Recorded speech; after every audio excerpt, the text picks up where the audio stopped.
Hello बच्चों, let's see this question. The question says if ABC belongs to R where A not equal to 0 and A plus 2B plus 4C equal to 0, then equation AX square plus BX plus C equal to 0 has.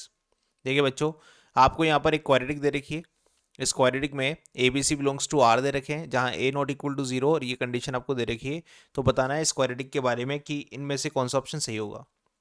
तो सबसे पहले इस quadratic को मैं f of x ले लेता हूँ. तो let f of x equal to a x square plus B x plus सी.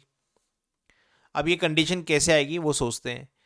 ठीक है, यहाँ पर अगर मैं x इक्वल टू हाफ रख देता हूँ, अगर मैं x को हाफ से रिप्लेस कर देता हूँ तो आने वाली जो एक्सप्रेशन है वो कैसी हो जाएगी, a/4 प्लस b/2 प्लस सी.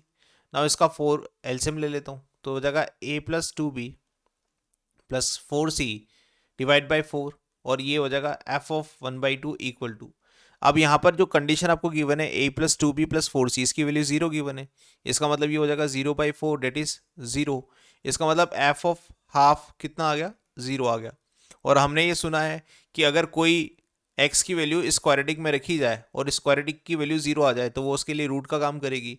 इसका मतलब f ऑफ हाफ अगर 0 आ गया तो इस क्वाड्रेटिक का एक root ax square plus B x plus C equal to 0 का कंफर्म एक रूट तो क्या आ गया, हाफ आ गया.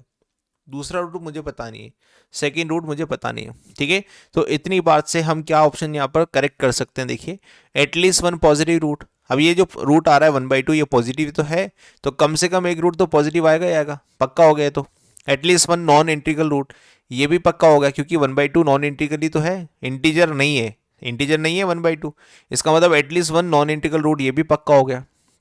बहुत इंटीग्रल रूट ये तो गलत हो गया. दोनों रूट इंटीग्रल कैसे आ सकते हैं जब एक रूट हाफ आ गया. तो no irrational root, no irrational root की बात करते हैं, एक भी इरेशनल रूट नहीं आएगा. देखिए यहाँ पर a b c belongs to real number दे रखे हैं और जब मैं क्वाड्रेटिक के रूट लिखता हूँ तो कैसे लिखता हूँ, X equal to minus B plus minus root D upon 2a. मैं मानता हूँ कि चलो डी हमारे पास एक पॉजिटिव नंबर आ गया, स्क्वायर आ गया, परफेक्ट स्क्वायर आ गया, तो ये रूट हमारा गायब भी हो सकता है, ये वाला रूट मान लेते हैं ऐसा. ठीक है, लेकिन ए और बी जो दे रखे हैं वो रेशनल भी हो सकते हैं और इरेशनल भी हो सकते हैं. ठीक है, अगर ये रेशनल हो गया, ये रेशनल हो गया, ए और बी के ऊपर डिपेंड कर रहा है ना, ए और बी बिलोंग्स टू आर है, तो ए और बी की वजह से हमारे पास ये रूट कैसे आ सकते हैं, इरेशनल आ सकते हैं.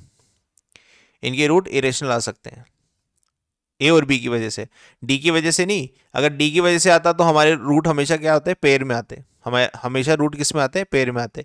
इसलिए यहाँ पर चांसेस है कि एक रूट हमारा क्या आ सकता है, इरेशनल भी आ सकता है. इसलिए हमारे पास केवल ए और बी दो ही ऑप्शन इस क्वेश्चन के सही होंगे. तो final answer for this question A and B. Hope you understand this. Best of luck.